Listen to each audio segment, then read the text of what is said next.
Being a teen is tough these days. What with all the anxiety, depression, and general stress of life. Whether it's at home or at school, you're bound to run into some difficult situations that can make you feel not so hot. It could be the academic pressures to succeed, friendship drama, breakups, stressing about college or the future, or maybe home life feels unsteady because of a separation, family conflict, traumatic event, or even the death of a loved one. The point is, there are a lot of stressors that can contribute to us feeling overwhelmed. While it's totally normal to have a negative response to a negative situation, what happens when that feeling becomes persistent? What do we do when the path forward seems unclear? Well, for many people feeling like they can't cope any longer, they fall victim to the misconception that ending their life is the only way out. Let's jump into a conversation that people tend to avoid talking about. Let's talk about suicide. Suicide has long been considered a taboo topic for many reasons, but lately, the narrative seems to be centered around fear. And yet, the more it's happening, the less we seem to be talking about it. Well, that's all about to change. In this video, we're going to highlight the difficult truth of suicide and its prevalence here in RSD-13. We'll practice spotting the signs of someone in distress, and finally, we'll go over some tools to help you have those hard conversations, as well as knowing what resources are available to you or someone else that may be struggling. But first things first, this video has an interactive component that will allow you to follow along with some questions that will display your answers in real time. Pretty cool, huh? For this to work, you'll need to pull out your phones or devices. Teachers, we can make an exception just this once, right? Then scan the QR code for each question that appears on screen. I'll give you a minute to pull it up and log in, which you can do using your school Gmail account. Once you're logged in, you should be able to respond to the prompts throughout the rest of the video. Go ahead and give it a try with this practice question. It's okay, I can wait.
Alright, did everyone submit their answers? If not and you need more time, please feel free to pause the video. Otherwise, let's get started. This first game is one I like to call Fact or Myth. I want to start out by gauging what we think we know about suicide already. I'll give you a statement, and all you have to do is scan the QR code to log your response, whether you think that statement is true or false. People talking about suicide are just seeking attention.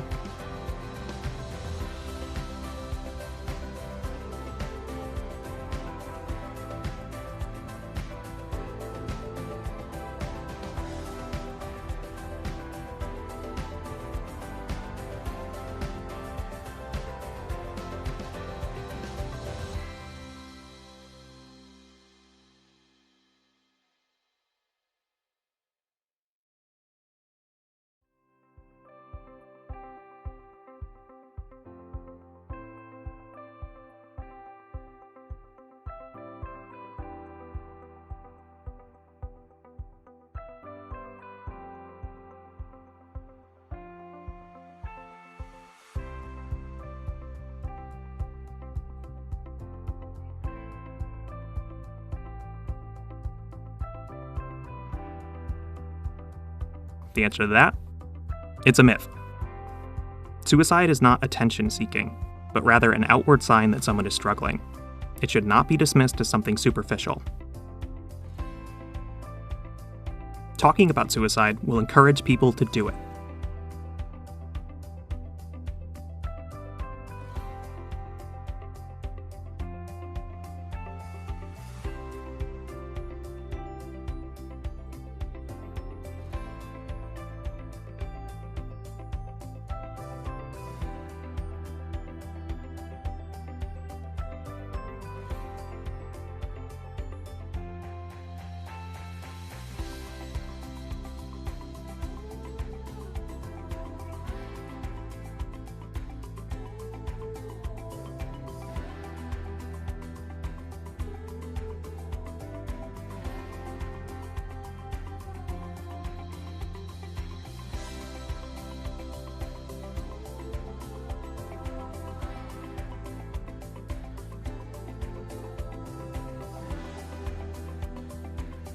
That's a myth.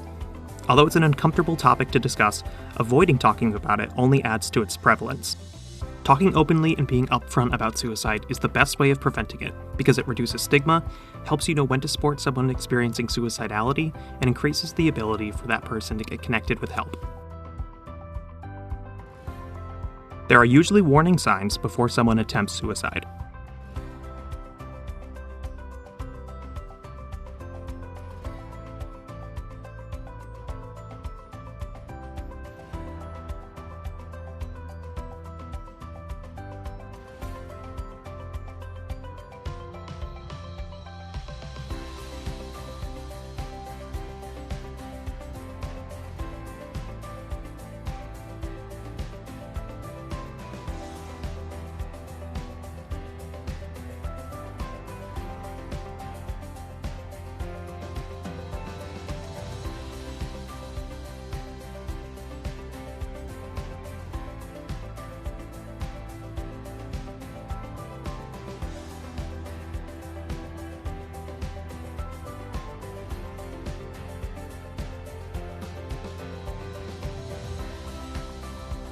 Fact.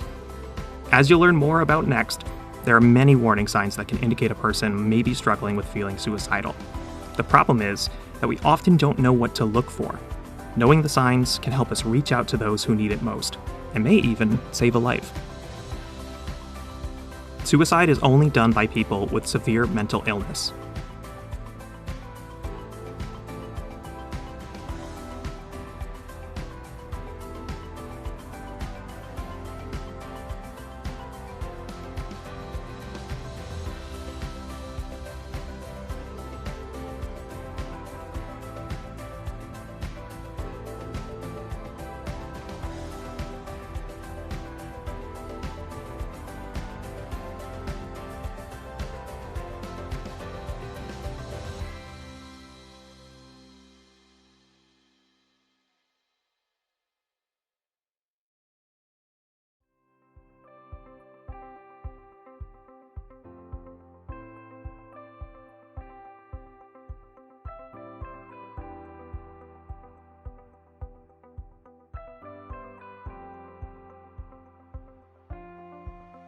Another myth again. Suicide is something that affects people of all ages, backgrounds, and health statuses. Just because someone is diagnosed with a mental illness doesn't automatically make them at risk for suicide. And just because someone is not diagnosed with a mental illness doesn't mean they won't consider suicide at some point in their lives. There are many risk factors that contribute to why someone might become suicidal, and they can happen to anyone, which is why it's so important to be aware of the signs. Check in on your friends no matter how happy or resilient they may seem. And always, always, always be kind, because you truly never know what someone might be dealing with. So now that we've gone over some common myths around suicide, let's actually talk about what suicide is. Suicide is kind of a broad topic and encompasses more than just the act of ending your life. In an effort to try to make some distinctions here, let's review some key terminology. Suicide is specifically defined as death caused by self-directed injurious behavior with intent to die as a result of the behavior. Generally, suicidal ideation, sometimes referred to as suicidality, is the state in which someone might be thinking about suicide, wishing they could just not exist, or even making a plan on how they would end their life and what they would use to do it. Many of the people that fall into this category are able to avoid making an attempt if they can get connected to the appropriate mental health resources. Lastly, we have suicide attempt. This is generally when someone acts on their suicidal ideation with the intent of ending their life through lethal means, but are not necessarily successful. Sometimes a person can have made several suicide attempts and survived all of them without anyone ever knowing. That's one of the reasons why it's so important to start having these conversations, because suicide attempts are rarely a one-and-done situation, and it's more likely than not that the person will attempt again in the near future. So now that we know the important terms related to suicide, let's talk about why we need to know this. I bet at least some of you are asking yourself, who does this actually affect? Well, it's important because of how prevalent suicide has quietly become in our community. We've analyzed the numbers from our 2022 district-wide survey to highlight some of the alarming trends happening right here in our small town. The 4 most important questions we asked were as follows. In the last 12 months, Did you ever feel so sad or hopeless almost every day for 2 weeks or more in a row that you stopped doing some usual activities? Did you ever seriously consider attempting suicide? Did you make a plan about how you would attempt suicide? Did you actually attempt suicide? Our most recent survey shows that 26% of students at Strong Middle School felt hopeless every single day for more than 2 weeks. That number jumps up to 36% of all students at Coggeshall. More concerning were the numbers around suicide. 31 middle schoolers and 49 high schoolers seriously considered ending their life. 22 middle schoolers and 37 high schoolers actually went as far as making a plan on how they would end their life. And most concerning of all, 7 Strong students and 13 Coggeshall students tried to end their life. That's an entire full-size classroom just gone. And unfortunately, those numbers have only been rising. So, in short, we need to know about suicide because it's already happening all around us. You never know who might be struggling, and if it doesn't affect you, I can guarantee it affects at least someone you know. A big part of the reason why suicide can be so prevalent without being so obvious is because it can sometimes be hard to spot the signs. The first step towards being aware of a problem is knowing what to look for. So what puts someone at risk for suicide, and what are the warning signs we should be on the lookout for? Studies have shown that there are many risk factors that can contribute to the likelihood of someone becoming suicidal. But just having one of these risk factors doesn't automatically mean someone will think about ending their life. It just makes them more vulnerable to certain stressors, difficult life circumstances, or other factors that can lead to feeling overwhelmed. Some of those risk factors include mental illness. The CDC reported that approximately 90% of individuals who committed suicide had a diagnosable mental health condition at the time of their death. Gender. In 2022, men died by suicide nearly 4 times more than women, accounting for nearly 70% of all reported suicides. However, female students in grades 9 through 12 were twice as likely to attempt suicide. Military service. The CDC reported that suicide rates for veterans were 2 times higher than non-veterans. Academic pressure. RSD-13 students reported academics, homework, and planning for college or post-high school as their biggest stressor. Substance abuse. Abusing substances like alcohol, marijuana, or prescription drugs can alter mood, increase impulsivity, and lower inhibitions. Prior attempts. Suicide attempts are not usually isolated events, and a prior attempt increases the likelihood of another. Access to firearms. 56% of all firearm-related deaths were suicides. 55% of all suicides were by firearms. Firearms are the most common method of suicide, over 27,000 per year, and account for nearly 60% of suicides by men. Significant stress. Suicide is often seen as an escape from significant and prolonged stress, bullying, financial troubles, relationship turmoil, harassment, or even ongoing abuse or neglect. It can also correlate with a stressful life event, like a traumatic experience, relocating, parent separation, or recent death. Personal attributes. Individuals who are highly impulsive are more at risk, but so are high-achieving, perfectionist-type individuals. LGBTQIA+. LGBTQIA+ teens are 4 times more likely to attempt suicide. Trans teens were 6 times more likely to make a suicide attempt. It's important to know how all these factors can set the scene for someone to begin feeling suicidal, but you might not necessarily know that any of these circumstances are going on just by looking at someone. So how would you be clued in to someone struggling? Well, unless you're a trained professional, there's no way of judging suicide risk. But knowing some of the common verbal, emotional, and behavioral signs that may indicate someone is having thoughts of suicide can help you connect them to the supports and resources they need. So what do some of these common warning signs look like? Verbal warning signs can be as explicit as talking about death or plans of suicide, or more subtle with expressions of hopelessness, like, "What's the point of anything?" or "I feel like such a burden, disappointment, waste of space." Emotional warning signs are going to be reactions that express overwhelming emotional pain or distress. This may look like outward signs of anxiety, tearfulness, hitting a breaking point, or even being uncharacteristically shut down. Sometimes it looks like agitation and irritability as well. Behavioral signs will be the changes in how this person shows up to their day-to-day life. They may suddenly stop showing up to school, after-school clubs, or sports. They might even become isolated from friends and family, canceling plans, or not answering texts or calls. Lastly, an important warning sign that is often overlooked is when someone who has been struggling with depression or suicidality suddenly makes a miraculous turnaround. Their mood improves, they seem happy, and they may even be making plans for the future, like buying concert tickets or making vacation plans. This can often be a sign that they have already committed to a plan to end their life, and their behavior is either a reflection of the relief they feel knowing that their struggles will have a definitive end, or sometimes a way to avoid tipping anyone off to their plan, thus preventing someone from intervening and stopping them. In any case, all of these warning signs should immediately prompt a conversation with the individual, as well as with a trusted adult who can step in to keep this person safe until they can access appropriate mental health supports. Alright, get your phones out again for another interactive activity. This time, we'll be hearing about different scenarios you might encounter, and it's up to you to pick out which type of warning sign we're going to want to be on the lookout for. When you're ready, scan the QR code next to the question and submit your response in real time.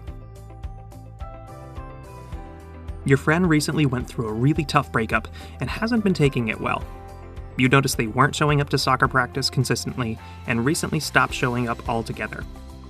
You text them to find out why they aren't there, but your friend doesn't respond to any of your messages. Which warning sign is this an example of? Behavioral, verbal, or emotional?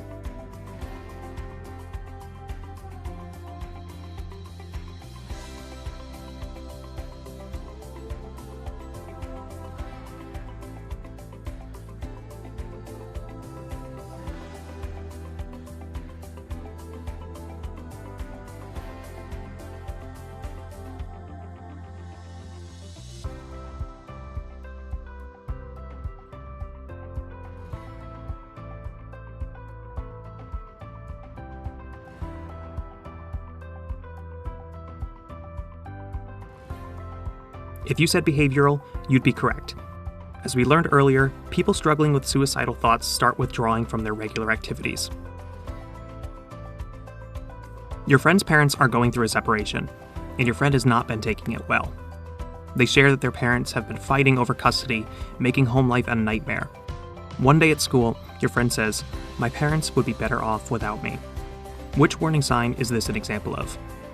Behavioral, verbal, or emotional?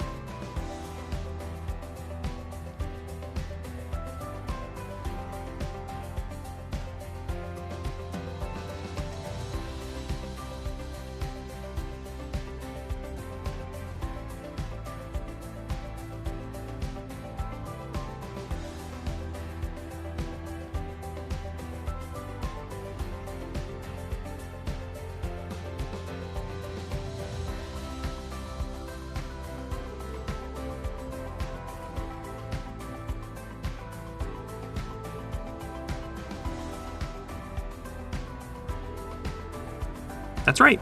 It's a verbal warning sign. Sometimes difficult situations can make us feel like a burden, or that people would be better off without us. This is far from the truth. A temporary problem does not warrant your permanent absence from this world.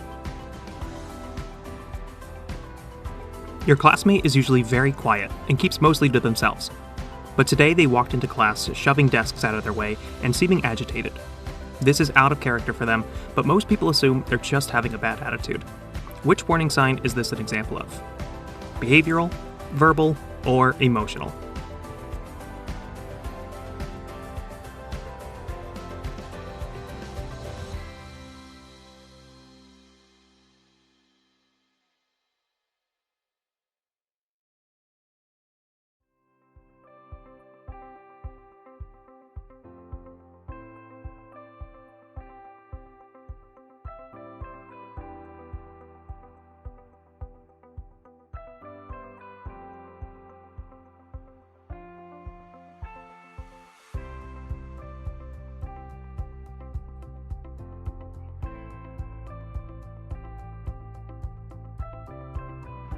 It's emotional.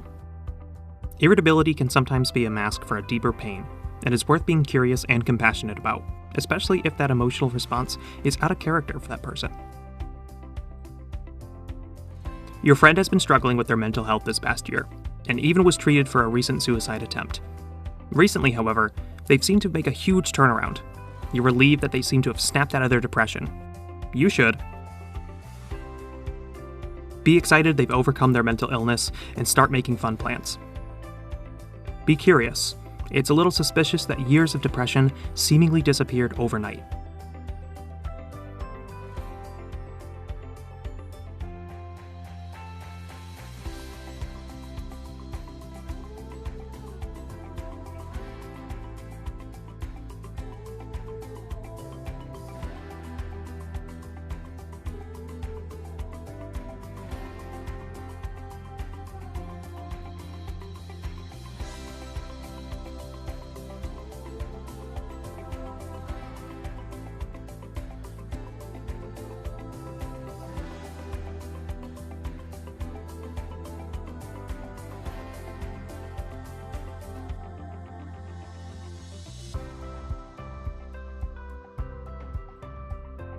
That's right, it is suspicious.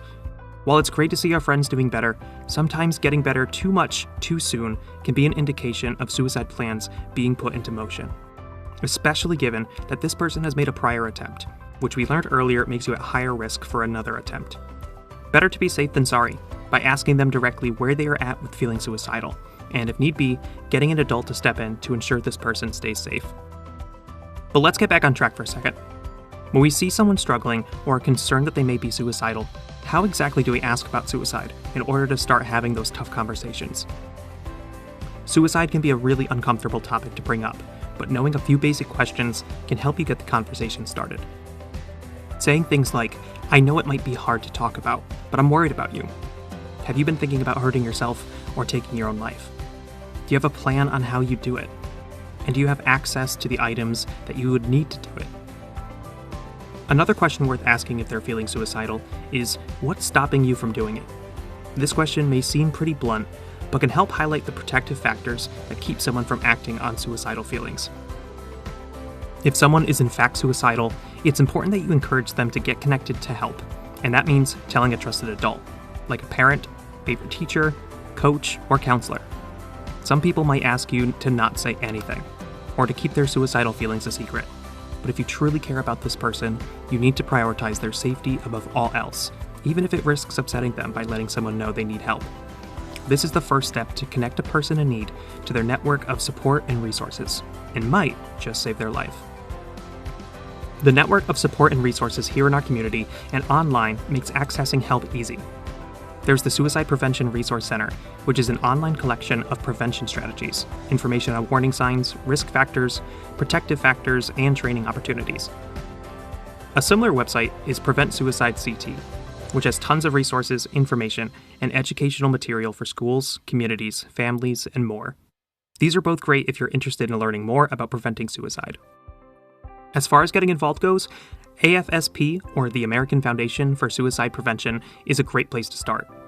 They have online support groups, as well as community events like the Out of the Darkness walks that raise money for suicide prevention and build community amongst people who have been affected by suicide. Don't forget about the resources we have right here in school. RSD 13 is fortunate enough to have counselors, social workers, and school psychologists on staff to help support students at a moment's notice. Next up, we have our very own DMYFS, or Durham-Middlefield Youth and Family Services, which is your one-stop shop for mental health resources of all kinds. You can find mental health providers, psychiatric providers, addiction services, veteran supports, and more, including local suicide hotlines and crisis emergency numbers to call or text. Speaking of hotlines and emergency numbers, it's also worth noting the crisis lines resources available to you.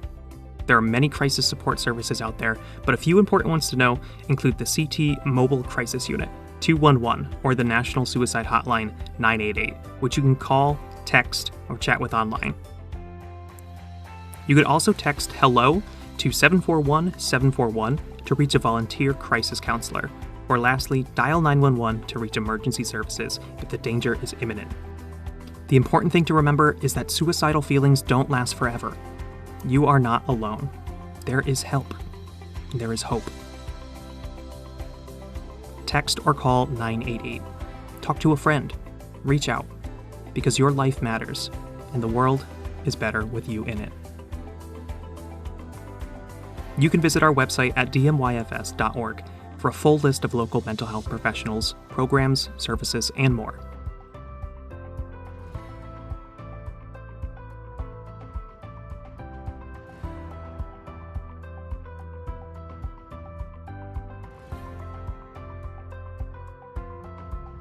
You are needed. You are valued. You are enough. I want you to ask yourself, who would I talk to if I needed support? Who might need me to check in with them today?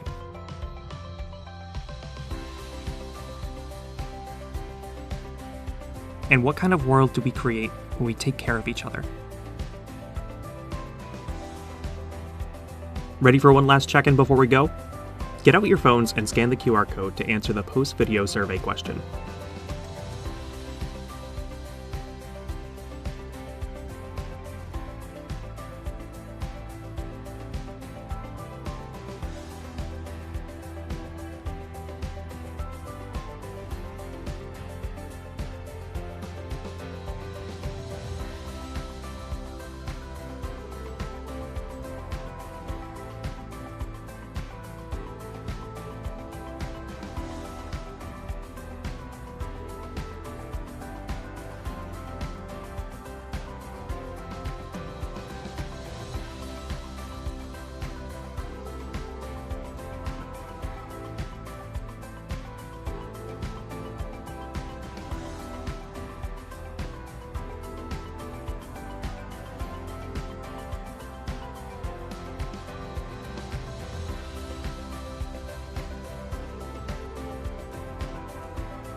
Thank you so much for watching. For more information and resources, please visit dmyfs.org. If you have any lingering questions or concerns, DMYFS representatives and mental health professionals will be sitting in the cafeteria during lunch to best support you and provide resources. This video is presented to you by Durham-Middlefield Youth and Family Services in partnership with the Counseling Psychology doctoral program at Springfield College.